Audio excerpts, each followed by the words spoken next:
tempat yang kita tadahin ya, kecuali darurat. Darurat itu ya terpaksa sekali. Wa yustasna min dzalika dukhul fihi bin na'lil mutanajjis fa innahu yajuzu lil hajah. Ya, dulu ini dulu di rumahnya masjid dulu di masa Rasulullah itu dari tanah.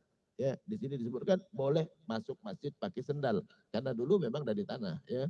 Kalau sekarang udah nggak boleh Pak ya. Sekarang udah nggak boleh. Dulu boleh masuk masjid.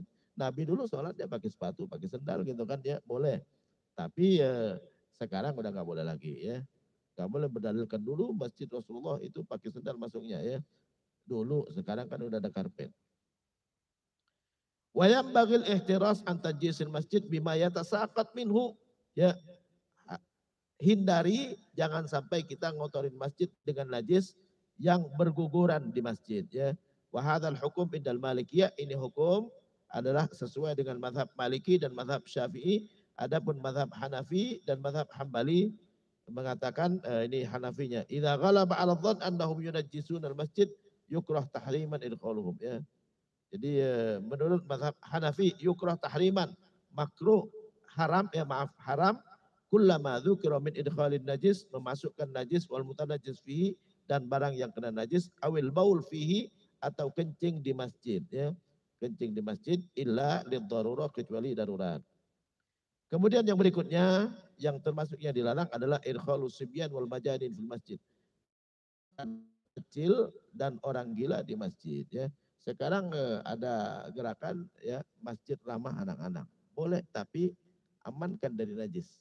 Amankan dari najis ya, dan kasih tahu jangan main-main di masjid. Gitu kan? Ya, masjid tempat sholat, jangan ganggu orang sholat. Wa minha, di antara lain idkhalus sibyan, memasukkan anak kecil wal majanin, orang gila fil masjid ya. Mazhab Hanafi mengatakan idza ghalaba 'ala dhann, kalau menurut perkiraan kita annahum yunajjisulan masjid, mereka akan mengotori masjid dengan najis, yukrah tahriman, haram idkhaluhum, memasukkan mereka. Wa illa, kalau enggak ngotorin masjid dengan najis, hukumnya makruh tanzihan. Mazhab Maliki mengatakan yajuz idkhalus sabi al masjid idza kana la ya'bath. Boleh memasukkan anak kecil ke masjid kalau dia tidak ngotorin masjid. Au yakufu anil abath ya, dan bisa tidak mengganggu orang lain. Idza nuhya anhu. Kalau dilarang, kamu jangan ganggu, dia diam. Ya. Kalau nggak bisa dilarang, jangan dibawa ke masjid. Karena kalau dia ganggu orang, maka yang dosa orang tuanya. Ya.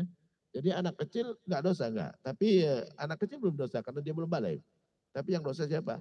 Orang tuanya yang mengizinkan dia ke masjid. Jadi boleh kita bawa anak ke masjid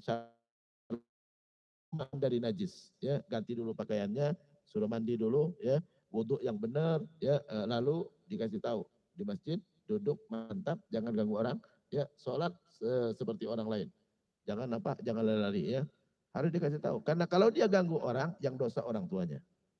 Ya kalau dia ganggu orang, yang dosa orang tuanya. Ustaz, anak kecil kan, iya anak kecilnya nggak ada dosa, tapi orang tuanya yang berdosa.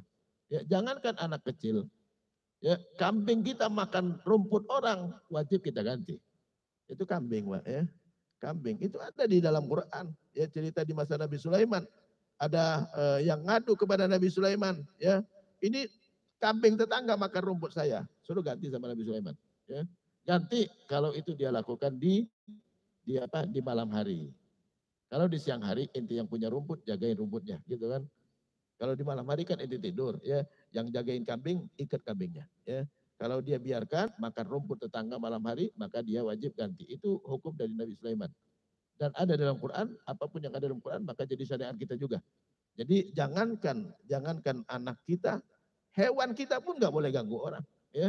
Nggak boleh ganggu orang. Kalau kira-kira ganggu orang, maka kita harus ikat, ya, diikat. Kita punya kuda gitu kan ya, kan kuda kakinya keras ya, kena kaki orang jatuh luka wajib tanggung jawab. Ya kudanya nggak dosa, tapi kuda ini ada yang punya gitu kan, ada yang punya yang harusnya diikat diamankan jangan sampai ganggu orang gitu kan. Jadi dilarang kita masukkan anak-anak ke masjid kecuali syaratnya dua. Pertama aman dari najis, yang kedua tidak mengganggu orang. Al-basqu wal mukhatu bil masjid ya.